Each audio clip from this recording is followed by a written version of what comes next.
Estar hablando de esto con quien puede darnos mayores precisiones respecto de qué es lo que está sucediendo en esta interna de los radicales, ¿no? Estamos en comunicación con el diputado Martín Tetaz, que ya está en línea con nosotros. ¿Qué tal, diputado? ¿Cómo le va? ¿Qué tal? Buen día, ¿cómo están? Martín, ¿el bloque finalmente va a quedar fracturado? ¿Se espera que pase eso o puede haber alguna suerte de solución para que el bloque siga funcionando tal como lo hizo hasta ahora? No hay ninguna fractura, el bloque sigue funcionando con absoluta normalidad. Ujú. Ok, de acuerdo. Quiere decir que no hay posibilidad de que, aun cuando el partido decide una sanción sobre esos legisladores, el bloque se parta.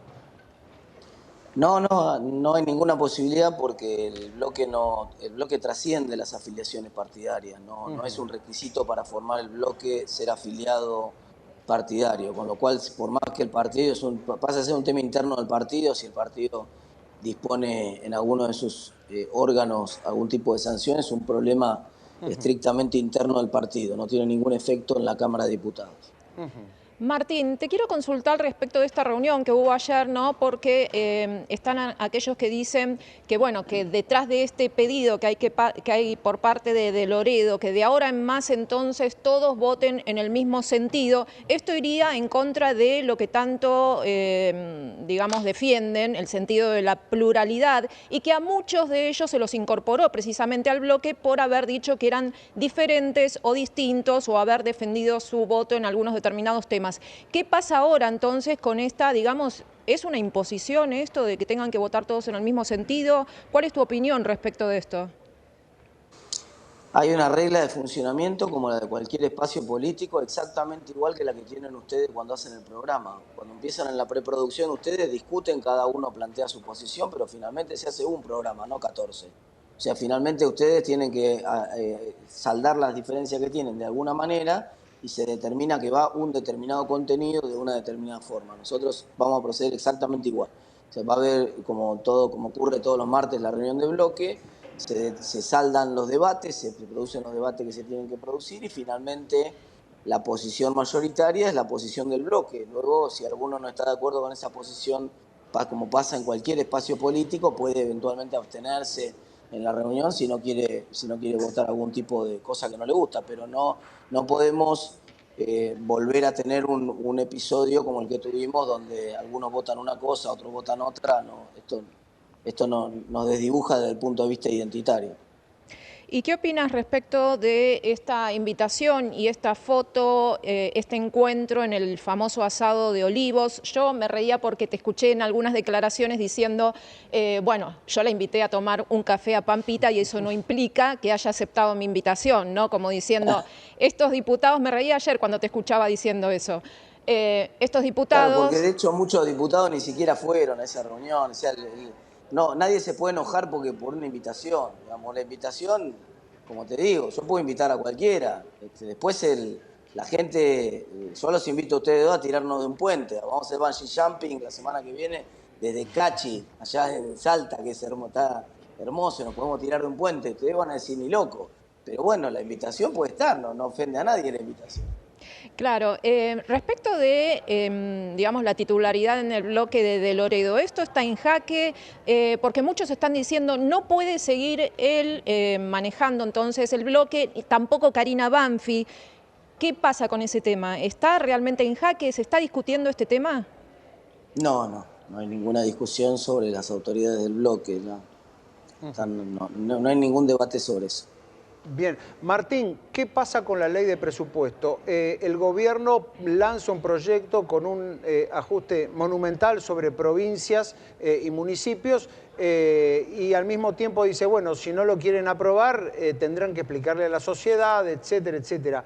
¿Crees que el Ejecutivo realmente quiere que se apruebe el proyecto o prefiere dejar la responsabilidad en otros sectores, en los gobernadores, y seguir manejándose de manera más discrecional?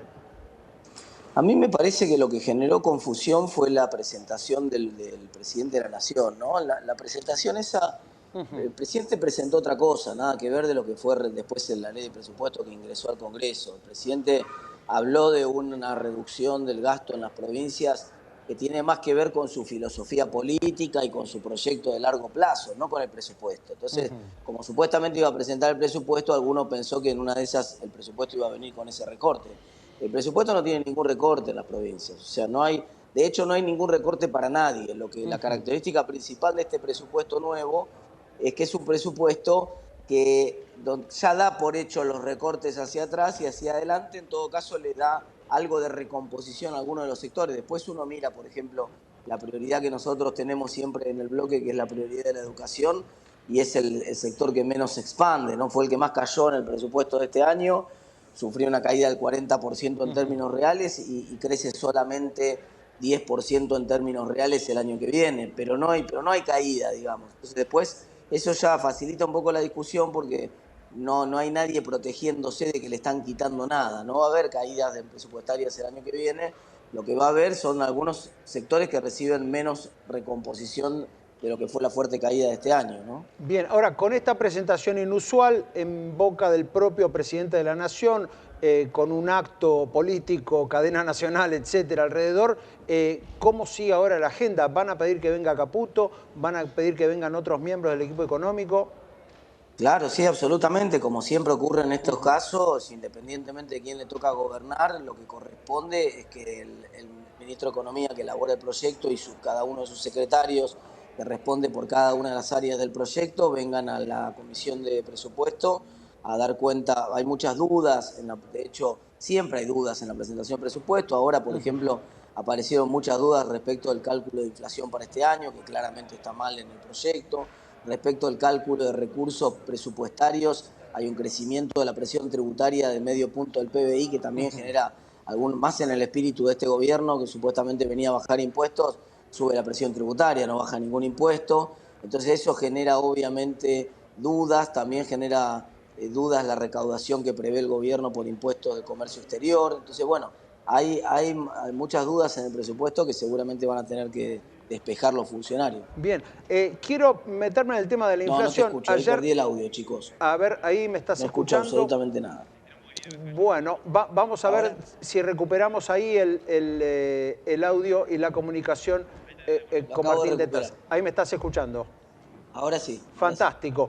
Decía que ayer fue muy festejado por parte del gobierno el dato de la inflación mayorista, el 2,1% de aumento en agosto. Hace un ratito nada más, el presidente Javier Milei tuiteó: la inflación está bajando, y destacó que, entre otras cosas, a diferencia de otros procesos económicos de la Argentina, no hubo plan Bonex, no hubo controles de precios, dice, y no hubo fijación del tipo de cambio. También destacó que el plan está funcionando a pesar de la recomposición de las tarifas. ¿Qué visión tenés de eso? ¿Realmente crees que no hay fijación del tipo de cambio? O sea, ¿qué análisis se puede hacer acerca de este dato de la inflación mayorista de ayer? No, por supuesto, el dato es un dato, ¿no? Efectivamente la inflación mayorista es 2,1, eso no es opinable, es un dato y efectivamente está bajando y está convergiendo al tipo de cambio que está estableciendo el gobierno. O sea que realmente hay una intervención sobre el tipo de cambio, hay un cepo grande como una casa en la economía y el tipo de cambio oficial está corriendo a una velocidad distinta a la de la inflación, está corriendo al 2%, con una inflación que recién ahora en el caso mayorista está convergiendo a ese tipo de cambio. Entonces, efectivamente hay una fijación, hay una regla cambiaria muy rígida que establece el gobierno, que es ese famoso crawling al 2%, la tablita al 2%. Esa es una regla de fijación del tipo de cambio. No hay libertad de precios en el tipo de cambio, hay control del precio más importante de la economía, que es el precio del dólar. Está claro. Ahora bien, haciendo un poco de futurología, vamos a situarnos a mediados del año que viene, ya cuando se abra la campaña electoral. Si el gobierno llega a ese momento con una inflación interanual de, digamos, planea 18 para todo el año, vamos a suponer que eso es un exceso del 50% aproximadamente, aún teniendo el cepo cambiario, más allá de alguna desregulación que pueda haber en el camino, ¿no sería un éxito para el gobierno considerando lo que recibió y lo que está consiguiendo hasta ahora? Un éxito para encarar el año electoral, ¿no? Sobre todo. Sí, absolutamente. La inflación en estos momentos ya está corriendo hace 4 meses consecutivos al 4%. Ese 4%, si ustedes lo anualizan, da 60.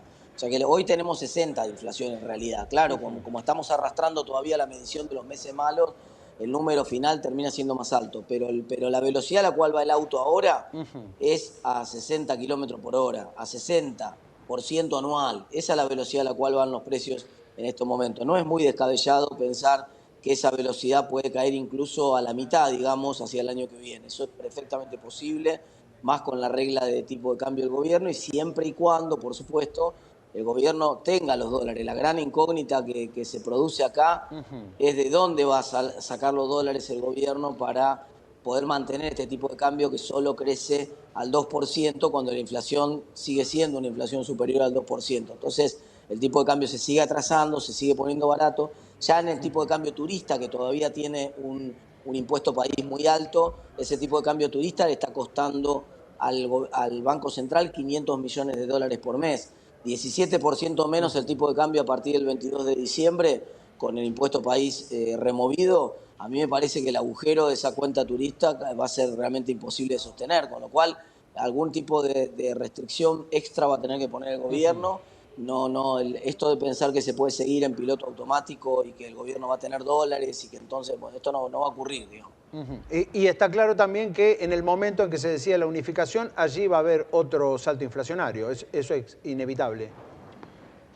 Bueno, claro, depende de cuál es el momento elegido por el gobierno para hacer la unificación. Este es un momento en el cual, entre la liquidación de bienes personales, el blanqueo, digamos, la brecha se está reduciendo. No es un mal momento para que el gobierno tome una decisión de salida del cepo. Lo que preocupa siempre ahí y que tiene el impacto indeseado en términos inflacionarios, más que el establecimiento del nuevo tipo de cambio, que probablemente va a estar más cerca de 1.200 que de 900, lo que preocupa es en el cortísimo plazo que pueda haber algún tipo de maniobra especulativa o algún tipo de corrida que pueda generar lo que los economistas llamamos un overshooting, una sobrereacción del tipo de cambio, que en esa semana que usted sale de cepo, capaz que se puede ir a 2.000 pesos, se puede ir a cualquier valor.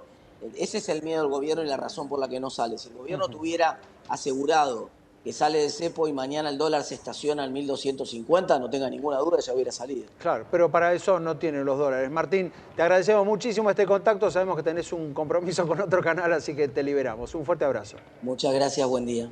Allí el diputado nacional Martín Tetaz dando un poco la visión sobre los números del presupuesto, pero también, Gaby, sobre esta interna feroz que hay dentro del bloque radical. Por supuesto, Tetaz dijo, de ninguna manera va a haber fractura, pero la cosa está muy complicada. Es lo que nadie se anima a asumir, ¿no? Que acá hay una fractura que es muy evidente por más que no esté oficializada. Pero bueno, nadie quiere darlo por hecho, pero esto es una interna feroz que se está